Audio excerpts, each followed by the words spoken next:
नागपूर महानगरपालिकेच्या निवडणुकांमध्ये यंदा AIMIM पक्षाने मोठा विजय मिळवलेला आहे आणि तब्बल 6 नगरसेवक जे आहेत ते जिंकून आलेले आहे आणि प्रभाग क्रमांक 3 मध्येही 3 नगरसेवक पक्षाचे जिंकून आलेले अलीशा फ़हीम खान ह्या सुद्धा विजयी झालेले आहे। फ़हीम भाई, आप लोगों पे एक बड़ा आरोप हुआ था कुछ महीनों पहले, लेकिन जिस प्रकार से विजय मिला है एक साल से भी कम समय में चित्र बदल गया। बिल्कुल बेशक बदल गया। जनता ने ये जवाब दे दिया कि जो आरोप थे वो आरोप ही रहेंगे।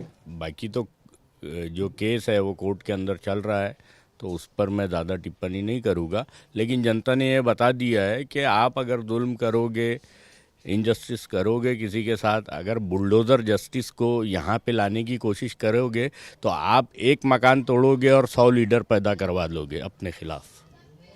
यहाँ पे पास में ही आपका वो घर भी है जो उस समय तोड़ा गया था और उसके बाद आप लोगों ने आपकी पत्नी ने चुनाव लड़ा और लोगों ने जिताया। बिल्कुल, लोगों ने जिताया। इसलिए जिताया कि देखिए, हम पर जो भी जुल्म हुआ वो जुल्म लोगों को एक्सेप्ट नहीं हुआ। ये उसी का जो जवाब है बटन दबा के जनता ने दिया है, ताकि और हम लोगों का दर्द समझ सकते हैं जो हम पर बीती है, और किसी के ऊपर ये जुल्म और ये दर्द का सामना उसे ना करना पड़े। इसीलिए लोगों ने हमें यहाँ चुन कर दिया है। ये इस वार्ड में प्रभाग में करीब 3 जो लोग हैं AIMIM के वो जीत करके आए हैं और सभी यहाँ पे ये पूरा जो प्रभाग है सिर्फ मुस्लिम मतदाता नहीं है, सभी धर्मों के और सभी जातियों के मतदाताओं ने वोट दिया आप लोगों को। बिल्कुल बिल्कुल, सभी धर्मों के सभी जाति के मतदाताओं ने वोट दिया। इसलिए तो हम 3 सीट इस प्रभाग से जिता के लाए हैं। हमने कांग्रेस को भी पछाड़ दिया, हमने बीजेपी का भी सुपड़ा साफ कर दिया। ठीक है, हमारी जो एक कैंडिडेट थी वो ऑफिशियली विजय नहीं है, लेकिन हमारे प्रभाग के हिसाब से वो विजय 10,000 वोट लेना मामूली बात नहीं होती। जो बड़ी पार्टियां थी जो उनको एक करारा जवाब मिला, ऐसा कहना है आपका यहाँ से? बिल्कुल बिल्कुल, बड़ी पार्टियां जो थी और जो बड़े बड़े गणितज्ञ थे राजनीति के, उनके सारों के गणित फेल हो गए और जनता ने उनको बता दिया कि अगर इनजस्टिस करते हो तो हम जो है संविधान के दायरे में रहकर आपको सबक सिखा सकते हैं। और वो जनता ने सबक सिखाया और जो है हमारी 3 सीटों को जो है चुनवा के लाया।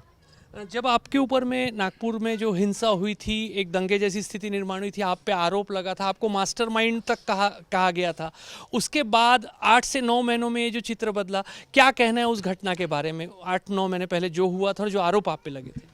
देखिए, वो जो था, मुझे वो जो इंसिडेंट हुआ था वो राजनीतिक प्रेरित था और मुझे उसके अंदर में जो मास्टरमाइंड बनाया गया था, ये मास्टरमाइंड हमारी मीडिया ने बनाया।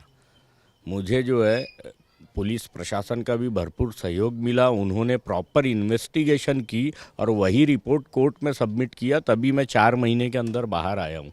अगर पुलिस डिपार्टमेंट प्रॉपर इन्वेस्टिगेशन करके जो हकीकत थी वो कोर्ट में सबमिट नहीं करता तो आज मैं आपके बीच मौजूद नहीं होता।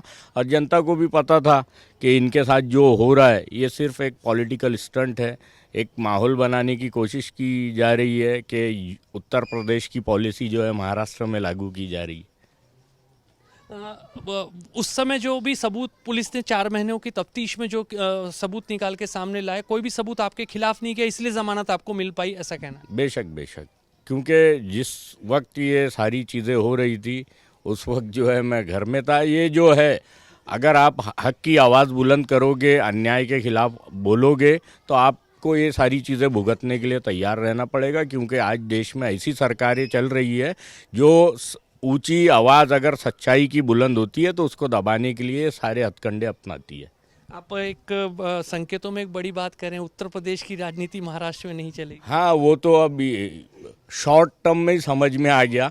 अगर आपने उत्तर प्रदेश की राजनीति को महाराष्ट्र में लागू करने की कोशिश की तो एक फ़हीम को नुकसान पहुंचाया, 6 लोग यहाँ से लीडरशिप में चुनकर आ गए, जनता ने उन्हें चुनकर दिया। आप और एक फ़हीम बनाने की कोशिश करोगे, हो ना हो आज आपकी 1 सीट बची है ये प्रभाग में, शहर भर से आप गायब हो जाओगे।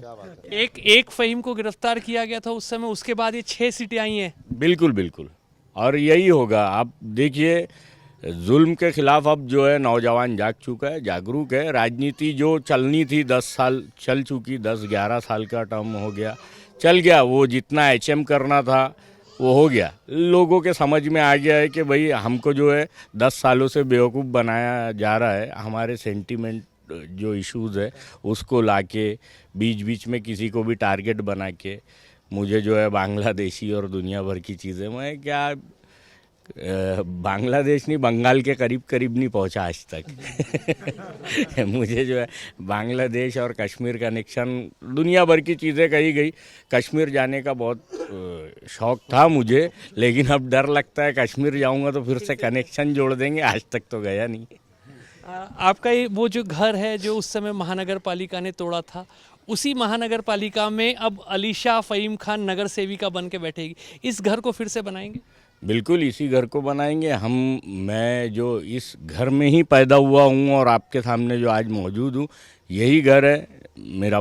मतलब पैदाइशी निशानी जो है यही घर है। मेरे जो बच्चे हैं वो भी इसी घर में हुए, तो ये घर को हम कभी नहीं छोड़ेंगे, इस एरिया को भी नहीं छोड़ेंगे, चाहे जो हो जाए।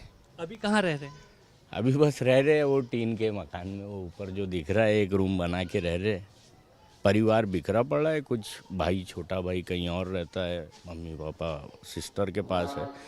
बहुत जल्द जो है, जिस जगह से नाइंसाफ़ी हुई थी वहाँ आज हम गए हैं और वहाँ पे अब जो है अब सबके लिए इंसाफ़ी होगा।